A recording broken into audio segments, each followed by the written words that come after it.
मंडळी, आपलं मन कलुषित झालं, पापी झालं की मग मात्र आपण या दलदलीमध्ये किती फसत जातो, रुतत जातो हे आपल्याला देखील कळत नाही. जेव्हा अन्याय आणि अहंकार याची परिसीमा गाठली जाते त्यावेळेला समजायचं की आता आपला अंत देखील जवळ आलेला आहे. आणि नेमकं हिरण्यकश्यपूच्या बाबतीत तेच झालंय. सुडाच्या भावनेने अंध झालेला हा दैत्यराज अतिशय बेताल वागू लागलेला आहे. त्याचा बंदोबस्त करण्यासाठी मात्र आता साक्षात महाविष्णूंनाच अवतरित व्हावं लागणार आहे. वाचवा! बंधू वाचवा! वाचवा! बंधू वाचवा! ओम नमो भगवते वासुदेवाय.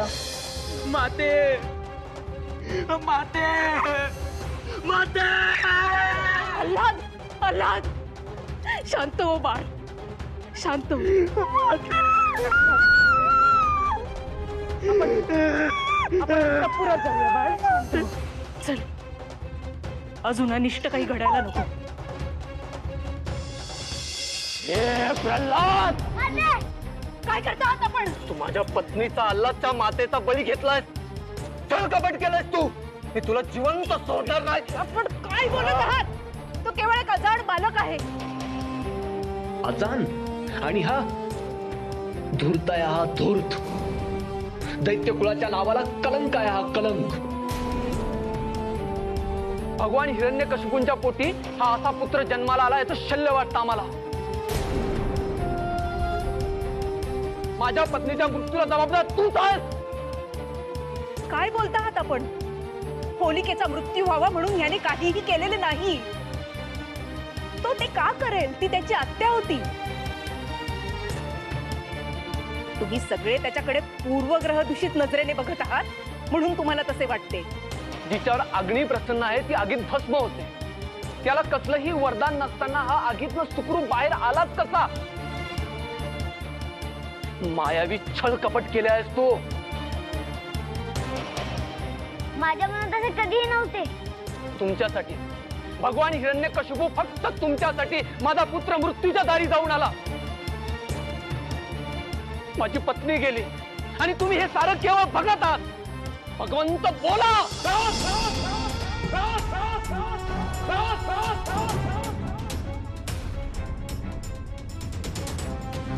वास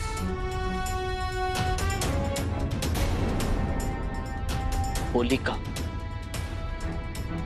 होलिकेला अग्निविजयाचे वरदान प्राप्त झाले होते, तरीही ती त्याच अग्नीत जळून भस्म झाली. हे सगळे घडले तुझ्यामुळे. पुरे करा स्वामी. काय दोष आहे माझ्या पुत्राचा?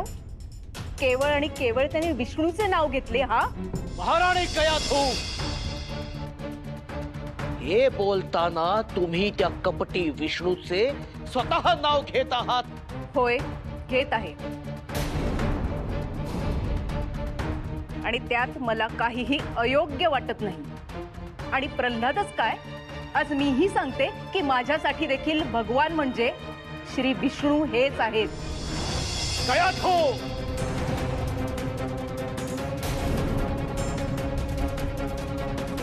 शब्द सांभाळून बोल. अन्यथा हे तुझे शब्द तुझ्या आयुष्यातले शेवटचे शब्द ठरतील. मला आता त्याचे भय नाही. जिथे पित्यानेच पुत्राला मारण्याचा कट रचला, एकदा नाही वारंवार रचला, पण त्यातून देखील माझा पुत्र बचावला तो केवळ श्री विष्णू यांच्या कृपेमुळेच. माते, शांत हो. बाळ, आपण कितीही समजवण्याचा प्रयत्न केला तरी यांना ते पटणार नाहीच. स्वामी, आपल्याला काय हवे ते शासन करा, परंतु सत्य हेच आहे की आमच्यासाठी भगवान म्हणजे केवळ आणि केवळ श्री विष्णूच आहेत. माते, पिताश्रींना देखील ही गोष्ट कळून चुकेल. मला त्याविषयी खात्री आहे. त्या मायावी विष्णूचं अस्तित्व या सृष्टीतून नष्ट करू आम्ही. पिताश्री, आपण जरी असे ठरवलेले असेल, परंतु ते अशक्य आहे. कारण भगवान श्री विष्णू सृष्टीच्या चराचरत आहे. प्रल्हाद! महाराज महाराज काय करताय? महाराज महाराज महाराज कृपा करा. महाराज महाराज! आ!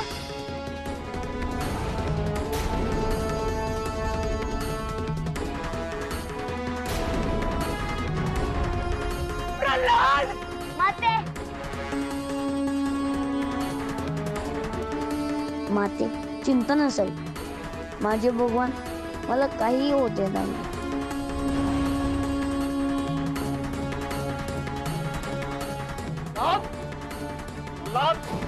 सांग तुझा विष्णू कुठं आहे? सांग तुझा विष्णू कुठं आहे?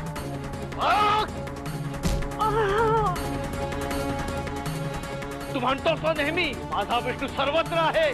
कुठं आहे तुझा विष्णू? सांग लवकर, सांग. मला कसा दिसत नाहीये तो? सांग. ज्याच्या अंगी अहंकार आहे त्याला माझे भगवान कसे दिसतील?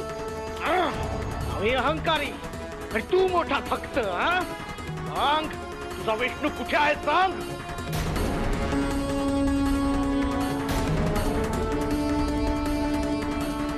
सगळीकडे. तुमच्या शस्त्रात, या दालनात, माझ्यात, तुमच्यात. आणि तुम्ही मला ज्या खांबावर फेकले ना त्या खांबात देखील आहे श्री विष्णू. विष्णू या खांबात आहे. तर या खांबात होय पिताश्री.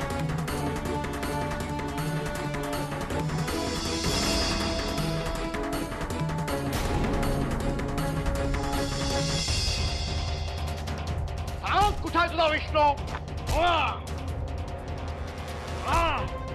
सांग कुठे आहे तुझा विष्णू? सांग कुठे आहे तुझा विष्णू? या खांबात. सांग या खांबात आहे तुझा विष्णू? या खांबात आहे? सांग या खांबात आहे. सांग कुठे आहे तुझा विष्णू? या खांबात आहे. या खांबात आहे. सांग हे आहे तुझा विष्णू? हे विष्णू भक्ताचं रक्षण करायचं असेल तर प्रकट हो.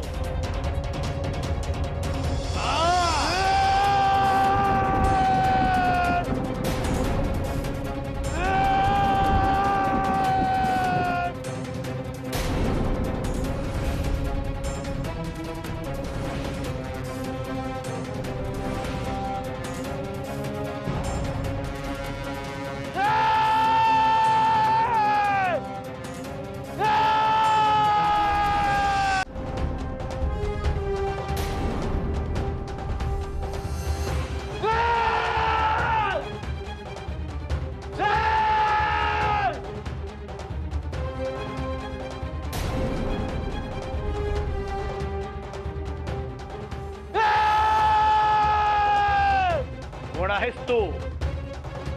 मायावी विष्णू? आज सगळी सृष्टी प्रत्यक्ष बघेल खरा भगवान कोण आहे ते.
तुला काय वाटलं तू आमचा वध करू शकशील?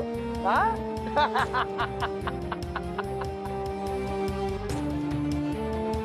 अरे ब्रह्मदेवाचं वरदान आहे आम्हाला, ब्रह्मदेवाचं. अमर आहोत आम्ही, हा? अमर. जेव्हा जेव्हा अत्याचार, अधर्म, अराजकता यांचा पगडा वाढू लागतो, तेव्हा धर्माच्या उथप्पनासाठी मला भूतलावर यावं लागतं. तुझ्यासारख्या अधर्मी लोकांचा नायनाट करण्यासाठी. तू पापी आहेस, महापापी आहेस. निरपराध लोकांचा तू छळ केलायस. तू त्यांच्यावर निर्बंध घातलेस, अत्याचार केलायस. माझं नाव घेणाऱ्या तुझ्या मुलाचा वध करण्याचा तू प्रयत्न केलायस. आता तुझा अंत निश्चित आहे.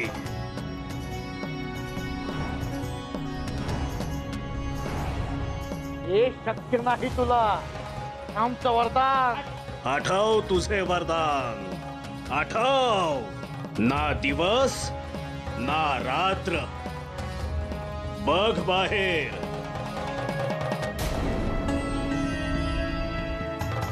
संधिकाल होत आहे. ना आत ना बाहेर. या प्रासादाच्या उंबरठ्यावर तुझा अंत होत आहे. ना मनुष्य ना जनावर.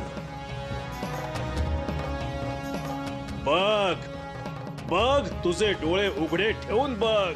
मी नृसिंह. ना मनुष्य ना सिंह.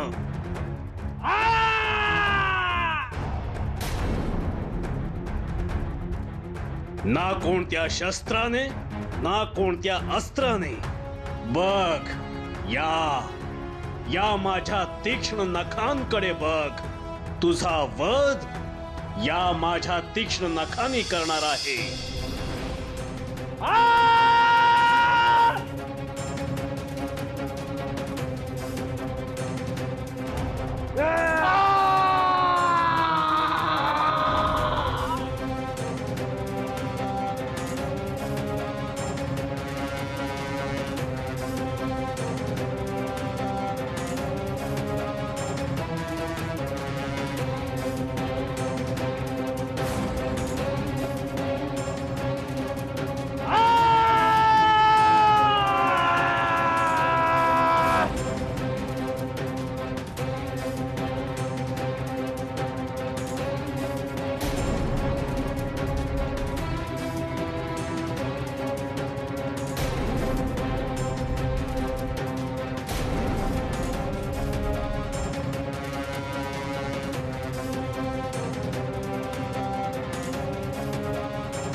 स्वामी, शांत व्हा स्वामी. त्या अधर्मी हिरण्यकश्यपूचा अंत झालेला आहे. त्याच्या अंतासाठी तुम्ही धारण केलेल्या या नरसिंहाच्या अवताराने समस्त सृष्टीस हे समजणार आहे की जेव्हा जेव्हा अराजकता, अधर्म यांच्या आधाराने कोणी वागेल, कोणी पापी एका पुत्रास आपल्या मातेपासून दूर करेल, तेव्हा तेव्हा तुम्ही हा अवतार धारण कराल. स्वामी, स्वामी तुम्ही शांत व्हा, अन्यथा प्रलय येईल. नारायणा, आपण आता शांत व्हावं. प्रल्हादा, तूच आता शांत कर स्वामींना.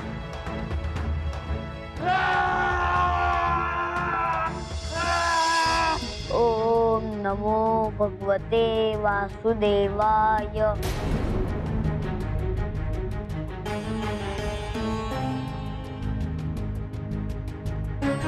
ओम नमो भगवते वासुदेवाय। ओम नमो भगवते वासुदेवाय। ओम नमो भगवते वासुदेवाय। ओम नमो भगवते वासुदेवाय। ओम नमो भगवते वासुदेवाय। ओम नमो भगवते वासुदेवाय।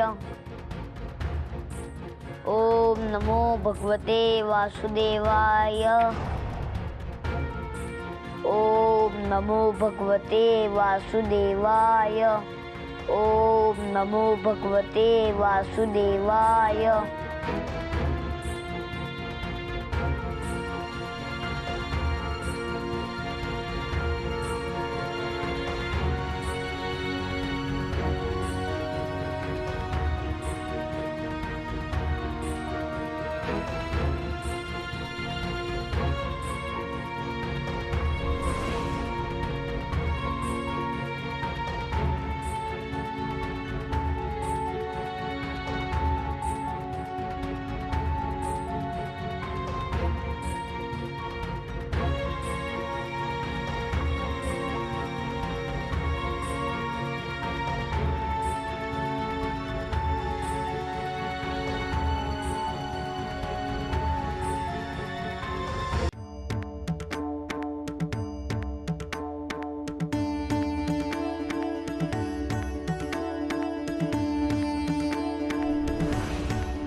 बाळ प्रल्हाद, तुझी भक्ती पाहून आम्ही प्रसन्न झालो। तुझी भक्ती अगदी अतूट आहे। कितीही भयावह संकट आले तरी तुझी भक्ती तू डगमगू दिली नाहीस। तुझ्या मातेला देखील तू हाच विश्वास दिलास। दैत्य कुळात जन्म घेऊन देखील तू माझी भक्ती केलीस। प्रतिकूल परिस्थितीत माझी भक्ती केलीस। मी तुझ्यावर प्रसन्न झालो। तू आजपासून माझा परम भक्त आहेस।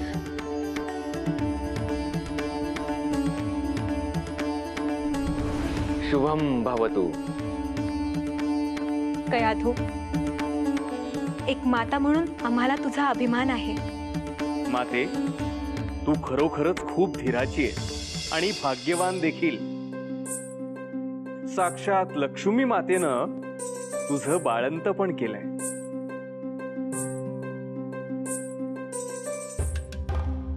माता लक्ष्मी आणि श्री भगवान विष्णू माझं आराध्य दैवत यांनी नेहमी भक्तांचं कल्याणच केलंय। लक्ष्मी मातेचा विजय असो, भगवंतांचा विजय असो, भक्त प्रल्हादाचा विजय असो, भक्त प्रल्हादाचा विजय असो।